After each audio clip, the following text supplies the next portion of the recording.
अब लीला आती है कुछ ऐसी। ठाकुर जी निरंतर वंशी का वादन करते हैं। बंधुओं, हमारे यहां वंशी को बड़ी बड़भागिनी बताया। श्रीमद् भागवत के वेणु गीत में तो गोपियां कहती हैं हमारी सौत है। बोले क्यों? वो निरंतर ठाकुर जी के ओष्ठों पे सोती है, उनके अधरामृत का पान करती है। ठाकुर जी नित्य या को अपनी कमरिया में बांध करके रखें, और तो और ठाकुर जी रात में अपनी तकिया के पास ही रख के सोवे। हमारे लाल जी आज भी शयन करेंगे ना, चाहे मार्ग में भी फ्लाइट में कहीं जाए, कहीं वंशी संगी रहेगी। वंशी, छड़ी और बंटा जी। बंटा क्या है? वो पल्ली तरफ रखो ना, ये ठाकुर जी को टिफिन है छोटो। हमारे लाला को भूख बहुत लगे तो यहाँ में कछु ना कछु रखना पड़े। हम तो ऐसा करें, जब सफर में जामे ना तो ठाकुर जी के एक आध लड्डू रख दें और ठाकुर जी की झांपी में 1000-2000 रुपया रख दें। लाला और भूख लगे तो खरीद के खा लियो। भैया ये भाव की सेवा है, ये नियम की सेवा ना है, ये क्रम की सेवा नहीं है, तो भाव की सेवा है। तो ठाकुर जी वंशी सदा अपने संग रखें। क्यों रखें? क्योंकि वह वंशी को श्री जी ने भी अपने अधर पर धारण किया है। और जब से श्री जी ने अधरामृत को पानवा वंशी को कराया हो, तब से ठाकुर जी वही को लिपट करके सोमे, वही के संग रहे में, वह को सदा अपने संग रखें। वंशी को कभी त्याग ना करें। पर वह वंशी के कई भाव हमारे ब्रज में बताए गए। श्री राधा वल्लभ लाल को जिनने लाड़ लड़ायो, ऐसे श्री हित हरिवंश महाप्रभु, वे तो वंशी के ही अवतार बताए गए। एक आत्मदेव नाम के ब्राह्मण थे। उन्होंने महादेव की बड़ी याचना की। महादेव प्रसन्न हो गए। प्रसन्न होकर बोले, मांगो, क्या वरदान चाहिए? बोले, अपने हृदय की सबसे बहुमूल्य वस्तु मुझे दे दो। महादेव चरणों में बैठ गए। बोले, भैया कछु मांग ले। तू कहे तो कैलाश तेरे नाम कर दें, तू कहे तो गणपति को तेरे घर भेज दें, तू कहे तो कार्तिकेय को तुम्हारी सेवा में लगा दें, तुम कहो तो पार्वती जी को भी सेवा में भेज देंगे, लेकिन हमारे हृदय की बहुमूल्य वस्तु मत मांगो। अब ब्राह्मण को लगा कोई बहुत ही महंगा कोई रत्न होगा, कोई ऐसी मणि होगी जिससे मेरा पूरा जीवन बिना कुछ बिना कुछ किए ही ऐसे ही निकल जाएगा। वो तो हट करने लगा, नहीं अब तो आपके हृदय की बहुमूल्य वस्तु ही चाहिए मुझे। तब देवादिदेव महादेव अपने हृदय के ठाकुर श्री राधा वल्लभ जी को लेकर प्रकट हो गए और उस आत्मदेव ब्राह्मण को प्रदान। यहां आप लोगों ने तो बजाई ताली, लेकिन राधा वल्लभ जी तो बेचारे बड़े परेशान है गए। क्यों? वाने हृदय की सबसे बहुमूल्य वस्तु मांगी और वो ठाकुर जी थे। महादेव ने कही, लो हमारे हृदय की बहुमूल्य वस्तु। आत्मदेव बोले, जे कहा दियो आपने, मैं तो सोचो आप कोई मणि दोगे, कोई रत्न दोगे, आप तो ये ठाकुर जी दे, ये सेवा एवा हम पे ना पे। बोले, भैया यही है मेरे हृदय के सबसे बहुमूल्य वस्तु। आत्मदेव जी ले तो आए, लेकिन भाव से उनको तो ये लगता है ये तो और खर्चा बढ़ गए मेरे। तब किशोरी जी ने आज्ञा दी वंशी को, और हमारे लाल जी को कष्ट नहीं हो, श्रम नहीं हो, आप पृथ्वी पर जाओ। तब ठाकुर जी की वंशी ही श्री हित हरिवंश महाप्रभु के रूप में पधारे और आकर के आत्मदेव जी से ठाकुर जी को लाकर के वृंदावन में विराजमान किया। हम अपने पद में गाते हैं ना, जो विश्राम में पद गाते हैं, आतुर है हरिवंश पुकारो, श्री राधा राधा नाम, तब सघन कुंज यमुना तट आयो, श्री राधा वल्लभ लाल। बोल राधा वल्लभ लाल की जय। तो एक ब्रज के भाव से ठाकुर जी की वंशी आज भी ठाकुर जी के संग है और वो आचार्य रूप धारण करके भी आई हैं। परंतु एक भाव से ठाकुर जी की वंशी ये श्री हनुमान जी महाराज पधारे कहीं की कथा के भाव से। और भाव कुछ ऐसा था कि भगवान श्री राम जब अपनी लीला पूरी करके जाने लगे, तब हनुमान जी ने प्रार्थना की, बोले भगवान आप लंका से वापस अयोध्या जा रहे हैं, बीच में दंडकारण्य में कुछ संत आपकी प्रतीक्षा कर रहे हैं, उनको दर्शन दे दीजिए। राम जी बोले अभी हम पे समय नहीं है, 14 वर्ष पूर्ण हो गए, अभी हमको निश्चित अभी अयोध्या पहुंचना है, नहीं तो भरत जीवित नहीं मिलेगा। हनुमान जी बोले वहां एक भरत नहीं मिलेगा, यहां लाखों भरत मर जाएंगे। तब रघुनाथ जी ने आज्ञा दी, बोले चिंता मत करो, ये सब दंडकारण्य के जितने भी संत हैं ये सब अपने भजन के प्रभाव से द्वापर में श्रीधाम वृंदावन में गोपी बनकर के प्रकट होंगे और तब हम इन सब को वह सुख देंगे जो ये चाहते हैं। हनुमान जी बोले लेकिन एक विडंबना है। बोले क्या? उन सब ने मुझ पे विश्वास किया कि मैं आपको लेके आऊंगा, अब मैं आपको ले जा नहीं पा रहा तो मैं क्या करूं? ठाकुर जी बोले चिंता मत करो, हम तुमको ब्रज में कोई ना कोई रूप देंगे और आप ही हमको इन सब संतों से मिलाओगे। तब द्वापर में ठाकुर जी ने विचार किया हनुमान जी किस भाव से आवे, तो वही हनुमान जी ठाकुर जी की वंशी बन करके आए और जब जब उस वंशी की नाद होती है तब तब गोपियों का मन ठाकुर जी की ओर आकर्षित हो जाता है। महाराज प्रारंभ ही श्रीमद् भागवत में वंशी के नाद से ही हुआ। हनुमान जी ने अपना वचन निभाया कि हम आपको मिलाएंगे और गोपियों को लेके गए ठाकुर जी के पास। पर अब यहां का भाव सुनो,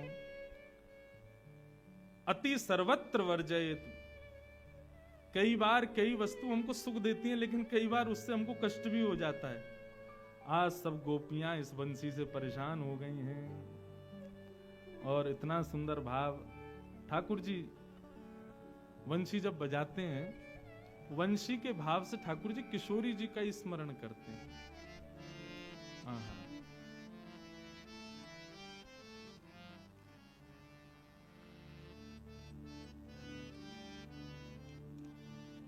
ठाकुर जी वेणुनाद जब जब करते हैं इसका मतलब उस समय किशोरी जी को अत्यंत स्मरण कर रहे हैं और हमारे ब्रज में गाते हैं उस भाव को। मैं तो तेरो ही गुणगान करूं वृंदावन, मैं तो तेरो ही गुणगान वृंदावन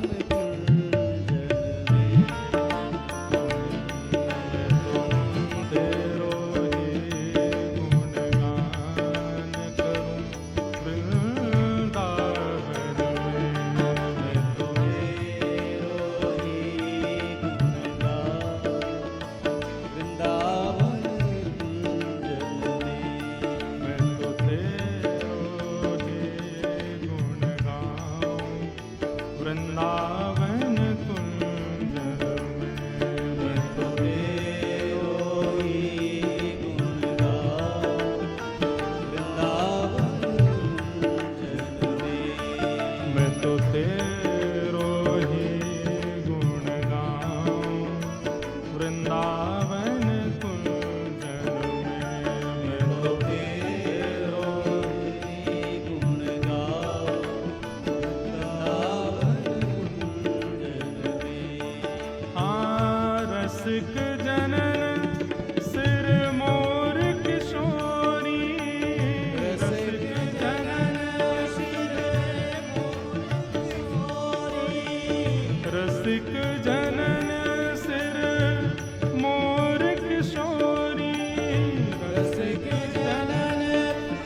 बंशी बजाते भय यमुना पुलिन पर वृंदावन कुंजों में श्री जी को याद कर रहे हैं, वंशी नाद कर रहे हैं। परंतु ठाकुर जी की वह वंशी को सुनकर के पल्ली पार सब गोपियां। अब देखो यहां पर वेणु गीत का यही स्वरूप है। ठाकुर जी वेणुनाद करते हैं श्री जी को स्मरण करके, परंतु उस वेणुनाद को सुनकर के गोपियों की स्थिति ऐसी होती है, वे देहाभिमान शून्य हो जाती हैं। जो काम कर रही हैं उसी को करने में रह जाती हैं, या जो काम कर रही हैं उसमें मन नहीं लग पाता, भूल जाती हैं सुध बुध कहां बैठी हैं, क्या कर रही हैं, कैसे कर रही हैं। ठाकुर जी को भाव तो बड़ो प्यारो है, लेकिन वहां गोपियों की स्थिति तो बड़ी विचलित करने वाली हो गई। सब गोपियां इकट्ठी हुई आपस में और मन बनाने लगी, बोले भैया या लाला की वंशी को कहा करें। बोले क्यों? बोले सुनवे में सुख तो बहुत दे, लेकिन जब या की वंशी बजे वास समय हमारे कोई काम ही ना है पा में।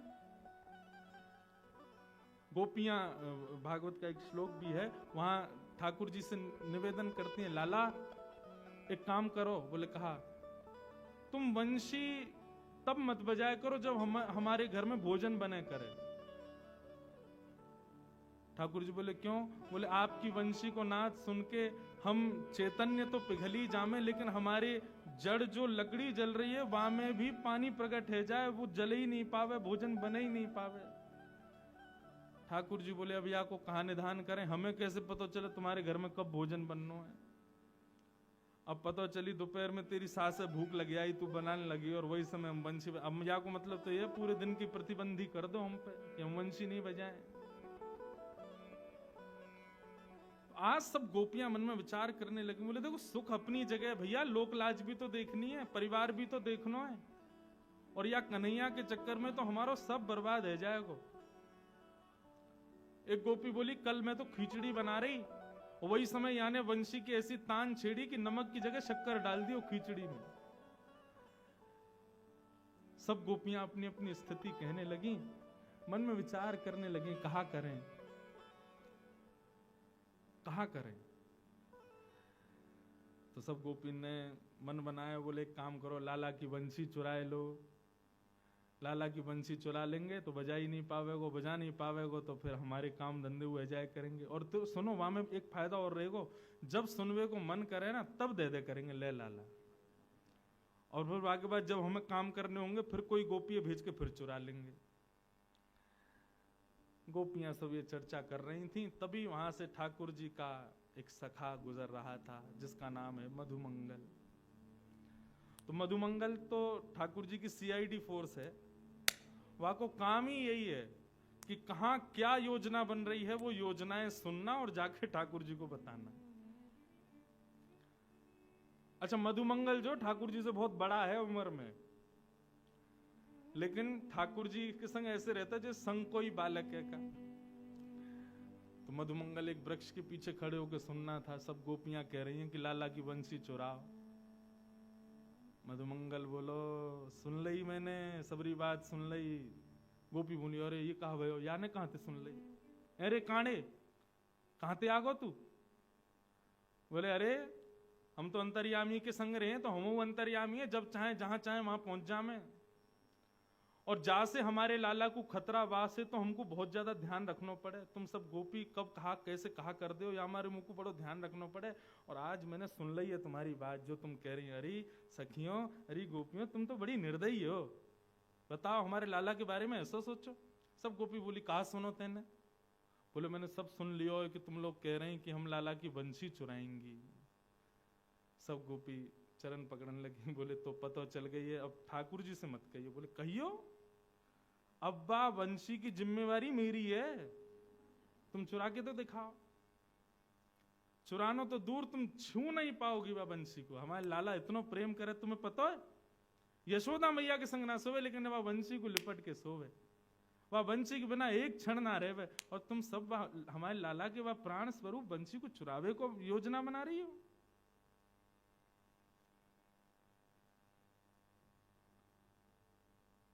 मैं रक्षा करूंगा, ना चुरा पाओगी वंशी। गोपी बोली मधुमंगल तू हमारी बात सुन, यदि तू हमारी बात सुनेगो तो तू भी राजी करेगो कि बंशी चुरानी चाहिए। देख हमारे घर की स्थिति का कर दी है वाह वंशी ने। जब जब बजाय वाह की वजह से जो जो घरों में हो जाता है वो सब बताने लगी गोपियां। मधुमंगल बोले मेरे पास एक उपाय है, वंशी भी ना चोरी करनी पड़ेगी और तुम्हारे काम भी आ जाएंगे। गोपी बोली कहा करनो बता दे भैया, तेरे पाम पूछे जल्दी बता। बोले एक रुई को फोआ लाओ। गोपी बोली अच्छा फिर? बाकी 2 भाग करो। बोले अच्छा फिर? बोले कानन में ठूस के 24 घंटा रहो, वंशी की ध्वनि जावेगी ना, तुम्हारे काम भी हो जाएंगे, लाला की वंशी बच जाएगी। अरे मधुमंगल कैसी बात करे, पूरे दिन कानन में रुई घुमा के घूमेंगे, डाल के घूमेंगे, कहा कहेंगे ब्रज के लोग, सब हंसी उड़ामेंगे। अरे या तो काम ना चलेगो, एक ही उपाय है, अब तो बंशी चुरानी ही पड़ेगी। मधुमंगल बोलो एक उपाय और है। गोपी बोली बता दे भैया, दूसरा उपाय बता। बोले एक लंबो कपड़ा लाओ। बोले अच्छा, वाकू मुंह ते लेके कान तक बांधो। बोले फिर? बोले फिर यमुना जी में कूद के मर जाओ, ना बचोगी तुम ना बचेगी ये बला। हाँ कूद काट के खत्म करो। ऐसो मधुमंगल। गोपी बोली अरे हम कौन ते बात कर रही हैं। मधुमंगल बोलो भैया बंशी तो नहीं चुरा पाओगे, क्योंकि वह बंशी की जिम्मेवारी अब मैं ले लूंगा।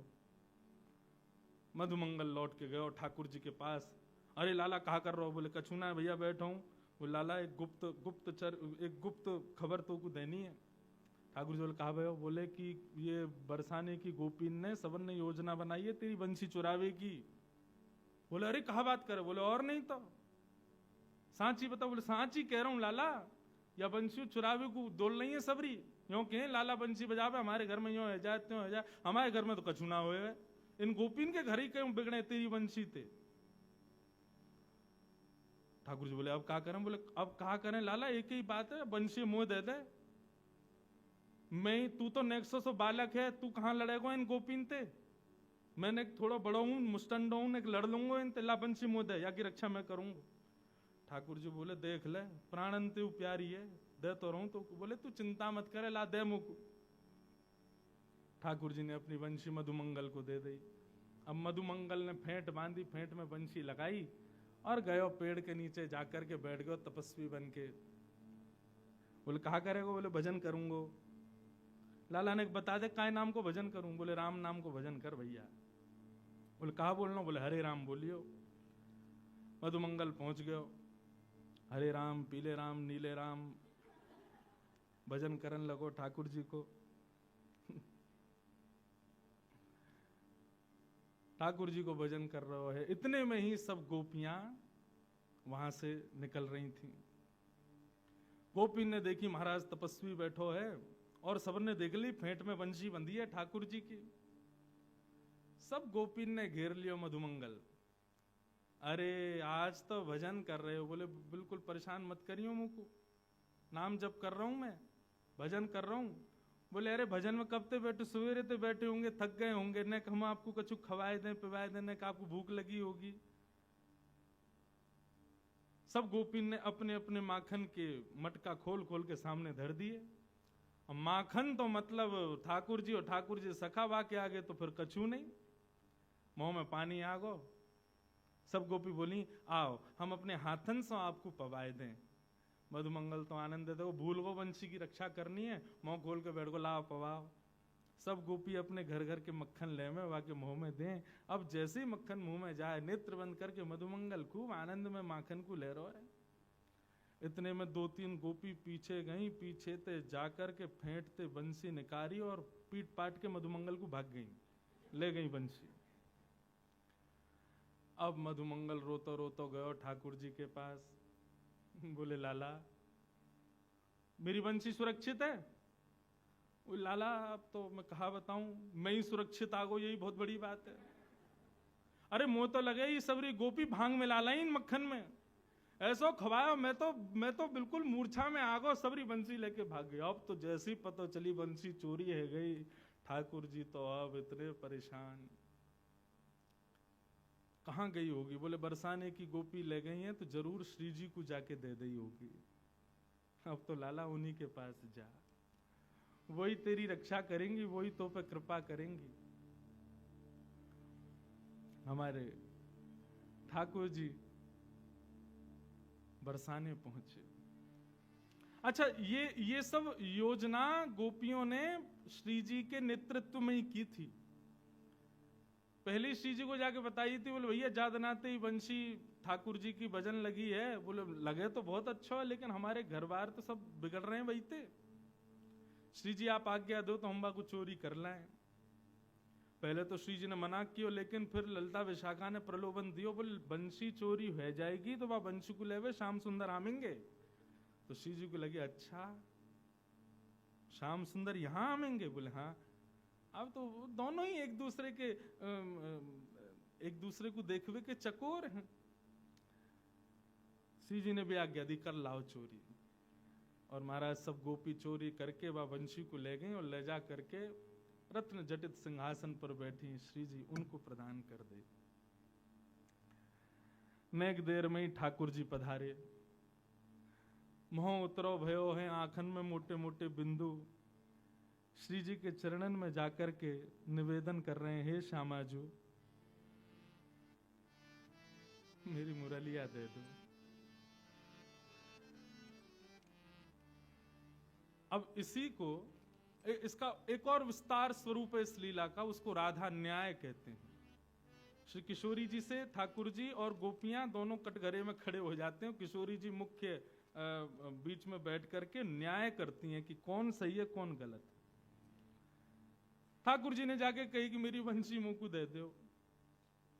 किशोरी जी बोली देखो श्याम सुंदर, हमें आपकी वंशी से कोई बैर नहीं है, लेकिन इन गोपीन की बात सुनो, ये भी गलत नहीं है। सब गोपियों ने बताया, बोले जब ये बंशी बजा में हमारे घर में ऐसा ऐसा रह जाए, कोई पानी भरती रह जाए, कोई भोजन बनाती रह जाए, कोई सोती रह जाए, कोई मुस्कुराती रह जाए, कोई रोती रह जाए, ऐसी स्थिति या वंशी तो होगी तो कैसे चलेंगे काम? अब आप या को कोई निधान बताओ। ठाकुर जी बोले निधान का बताऊं, मैं वंशी पे आपको ही नाम गाऊं, मैं कोई साधारण वंशी तो बजाऊं ना। तेरो ही गुण गाऊं मुरलिया, तेरो ही गुण गाऊं मुरलिया। ठाकुर जी अपना पक्ष पुष्ट कर रहे हैं। लीला में श्यामाजू तो मुख्य आसन पर बैठी हैं। ठाकुर जी एक तरफ अपना पक्ष रख रहे हैं और गोपियां दूसरी तरफ से आरोप लगा रही हैं। और ठाकुर जी बता रहे हैं कि भैया हम वंशी काय भाव से बजा में तेरो ही गुण गाऊं मुरलिया, तेरो ही गुण गाऊं मुरलिया, तेरो ही गुण गाऊं मुरलिया, तेरो ही गुण गाऊं मुरलिया। तुम हो कुंवर किशोरी राधे, तुम हो कुंवर किशोरी राधे, मैं तेरे ही हाथ बिकाऊं श्यामा, तेरे ही हाथ बिकाऊं श्यामा, तेरे ही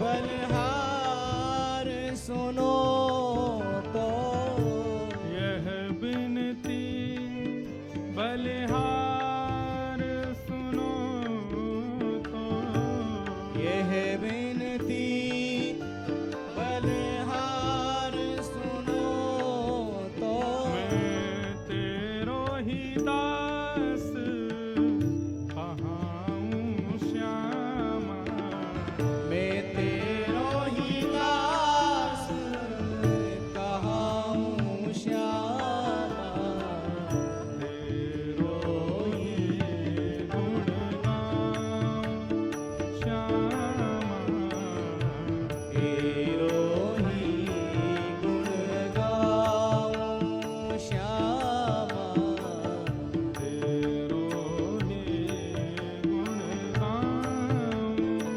श्यामा तेरो ही गुण गाऊं श्यामा तेरो ही गुण गाऊं श्यामा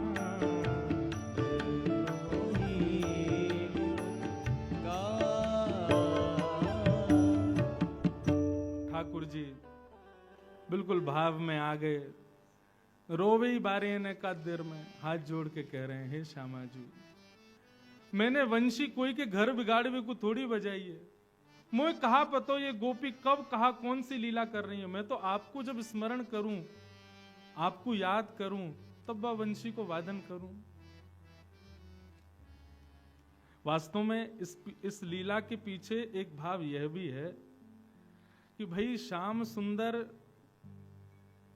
के अधरामृत को पान सब गोपी करनो चाहे, लेकिन वो सुख केवल और केवल वह वंशी को ही मिले।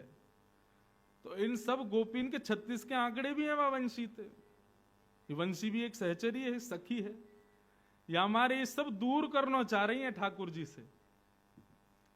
लेकिन आज ठाकुर जी अपनो पक्ष कह रहे हैं कि हे श्यामाजू, हमने वह वंशी के द्वारा कोई के घर बिगाड़वे की इच्छा ना रखी, और तो और मैं अपने सुख के लिए भी नहीं बजाता कि मोए कोई राग रागिनीन को बजावे को बहुत सुख मिले, मुझको अच्छा लगे, ऐसा नहीं। मैं तो आपको जब स्मरण करूं तब बजाऊं श्यामाजू।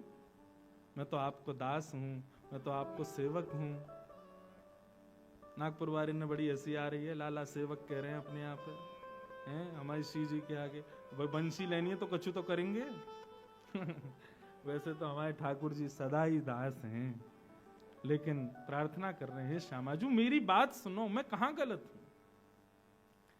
ठाकुर जी के नेत्रन में जैसी मोटे मोटे आंसू आए, इतने में श्री जी ने इशारा किया गोपिन से, बोले रहने दो, अब मान जाओ इनकी बात। तब एक गोपी किशोरी जी से ऐसो के, अच्छा ठीक है अब दया करके इनकी वंशी इनको दे दो, दया करके। ये कोई इस न्याय में जीत गए हैं या इनका पक्ष मजबूत है इस बात से नहीं, दया करके इनकी वंशी दो। और श्री जी वैसे एक बात कहूं, वह वंशी को हमें रखना भी नहीं चाहिए। बोले क्यों, क्यों नहीं रखना चाहिए? युवती मन घन चोरनी दे हो अगते डार, याहे मिले पट चोर सो चोर चोर की यार। बोले ये जो वंशी है ना, हमें कहीं से पता चलिए ये भी श्याम सुंदर ने चोरी करके अपनाई है, तो यह भी चोर हैं और ये वंशी भी तो वैरणी चोरनी है। बोले क्यों, ये हमारे चित्त को चुरावे? ये भी चोर हैं और वो भी चोर हैं, ये चोर चोर एक दूसरे के यार हैं। यह में पट चोर सो चोर चोर की यार, यह चोरन सरदारनी यह चोरन सिरमोर। हे श्यामाजू, ये वंशी चोरन की सरदारनी है और ये जो सामने खड़ो का है इतनो सीधो सो बन के, ये चोरन को सरदार है। इन दोनों की जोड़ी बनी हुई है श्यामाजू। प्रेमानंद सराहनी बनी रहे यह चोर। हे श्यामाजू, हमने सुनी है जैसो रखो संग वैसो है जाए मन। अगर हमने या वंशी को ज्यादा समय अपने पास रखो तो हम बरसाने वाले आपकी सहचरियां, आप हम सब बड़े पवित्र हैं। या चोर की या चोरी भई बंशी को, ये चोरनी को यदि हमने अपने पास रखो तो कहीं आके अवगुण हम में नहीं आ जाए, या हमारे दया करके या वंशी को इनको ही दे दो। या कुछ ज्यादा समय संग नहीं रखना चाहिए, नहीं तो कहा पतो वाकई अवगुण हमारे भीतर आ गए तो। तब ठाकुर जी, तब उन गोपिन के भाव सुनकर के श्री जी ने न्याय में जीते नहीं है, दया करके वंशी को ठाकुर जी को प्रदान किया। अच्छा लो रखो अपने पास। जैसे ही ठाकुर जी के हाथ में वंशी आई, ठाकुर जी के तो तेवर ही बदल गए, आंखन के ढंग बदल गए, चेहरे को रंग बदल गए। बोले ऐरी गोपी काके रही, ये चोर नहीं है, मैं चोर हूं, ले रुक अभी बताऊं। इतने में ही ठाकुर जी ने दर पर रखी वंशी और जैसे ही नाद किया सबरी गोपी वहीं मूर्छित होके गिर गई। और श्यामा श्याम की अद्भुत लीला का ये मधुर भाव प्रकट हुआ। ऐसे हमारे ठाकुर जी की मधुर लीलाएं ब्रज में प्रधानता रूप से रहती रहे। ऐसी वंशी के सुंदर भाव हैं। तो ठाकुर जी वंशी काय भाव से बजावे, किशोरी जी को स्मरण करें तब वंशी बजावे।